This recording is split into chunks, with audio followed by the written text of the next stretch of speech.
కల్వకుంట్ల కుటుంబానికి కష్టాల కడల్లో ఎన్ని కష్టాలు వచ్చి పడ్డాయి.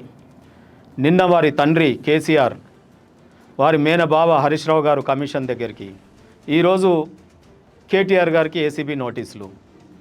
దేని మీద? మళ్ళొకసారి ఈ ఫార్ములా కార్ రేస్ మీద.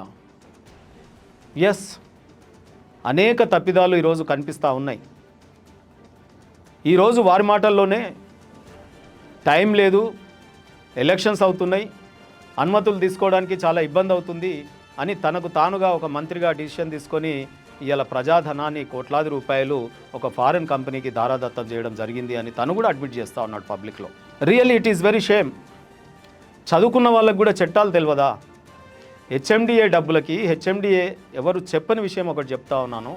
దానికి బోర్డు ఏదైతే ఉంటుందో ఆ బోర్డు చైర్మన్ గారు ముఖ్యమంత్రి గారే కదా. వైస్ చైర్మన్ గారా, మరి చైర్మన్ గారా, మంత్రిగా మీ హోదా ఏంటో అక్కడ. అదే రకంగా డైరెక్టర్స్ ఉంటారు. బోర్డు మీటింగ్ అయిందా? ఫైల్ మూవ్ అయిందా?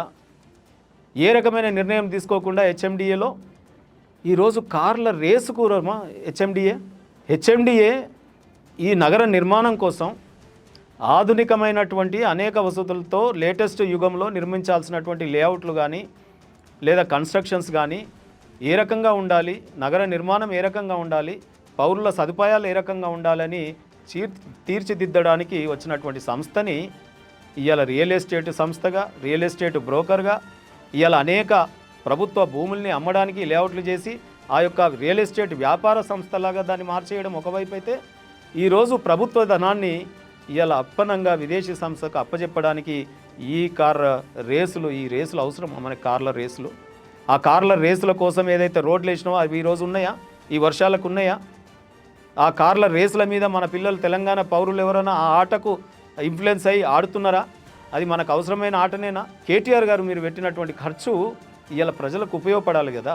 అదొక నేషనల్ గేమ్లో ఒక కబడ్డీ గేమా, ఒక టెన్నిస్ గేమా, ఒక క్రికెట్ గేమా, ఎలాంటి స్టేడియం అది? ఆ రోడ్లు వేసిన రోడ్లు ఈ రోజు వరకు కూడా ఇన్ఫ్రాస్ట్రక్చర్ లేదే. ఆ కార్లు కొనాలంటే కొంటారా మన పౌరులు? దాన్ని ఆదర్శంగా తీసుకొని ఇక్కడ యువత ఎవరైనా ఆ కారు కొనాలని తల్లిదండ్రులను వేధిస్తే కొనియగలుగుతారా? ఇక్కడ అటువంటి ఆటకు కోట్లాది రూపాయలు వెచ్చించి, అది కూడా అక్రమంగా ఒక ప్రొసీజర్లు ఏమితో డ్యూ ప్రాసెస్ ఆఫ్ లా ఉంటుందని మీకు తెలియదా? మంత్రిగా చేసినప్పుడు చదువుకున్న మంత్రి కదా. చదువుకోని మంత్రి అంటే అది వేరు. మీ దాంట్లో చదువుకోని మంత్రులు చాలామంది ఉండే మీ కొలీగ్స్. కానీ మీరు చదువుకున్న మంత్రి కదా విదేశాలలో. డెఫినెట్గా మళ్ళొకసారి ఏసీబీ నోటీస్ ఇచ్చే. ఆ రోజేమో నేను పోను అని హైకోర్టుకు పోయి ఈ కేసు ఫాల్స్ కేసు కొట్టేయమంటివి. ఢిల్లీకి వెళ్ళి పెద్ద పెద్ద లాయర్లని, అత్యధిక ఫీజులు కలిగిన లాయర్లను తీసుకొచ్చి కొట్లాడుతీవి. మళ్ళీ ఆ రోజేమో నేను లాయర్ల అనుమతితో పోతాను కోర్టు ఆర్డర్ ఇస్తే కోర్టు ఆర్డర్తో లాయర్ల యొక్క అనుమతితో వెళ్ళి వారి ప్రజెన్స్లో నువ్వు చెప్తివి. చెప్పిన తర్వాత మళ్ళీ ఈరోజు ఒకసారి నోటీస్ వచ్చే ఏసీబీ కేసు రైడింగ్ కాబట్టే.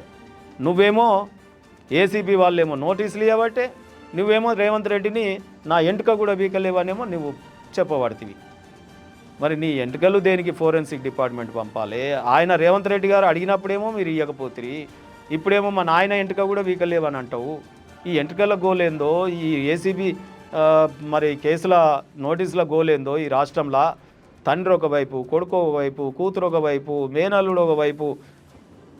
రే తెలంగాణలో ఇవాళ ఒక కుటుంబం ఆదర్శంగా నిలవాల్సిన చోట ఆరోపణలతో కొట్టుమిట్టాడైతూ కేసుల యొక్క కడలిలో ప్రయాణం, ఈ పడవ ప్రయాణం గమ్యం చేరుతుందో మరి మునిగిపోతుందో రేపు రాబోయే రాజకీయ వ్యవస్థలో, ఈ డెమోక్రసీలో మరి ఈ ఆరోపణలన్నీ ఏ రకంగా మరి రేపు నిరూపితమై ఇంకా ముందు ఎన్ని కష్టాలు వస్తాయో.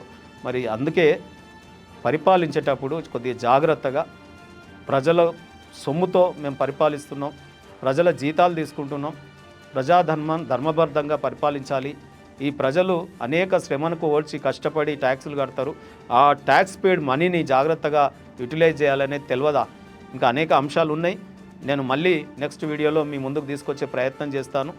టెక్నికల్గా కూడా యాజ్ అన్ అడ్వకేట్గా కూడా నేను ఫ్యూచర్లో ఈ కేసు విషయంలో మరి ఇంకా ముందు వారి నోటీసెస్ ఏ రకమైన నోటీసు వారు అటెండ్ అయిన తర్వాత ఏ రకంగా ఉంటుందో తెలియజేసే ప్రయత్నం చేస్తాం.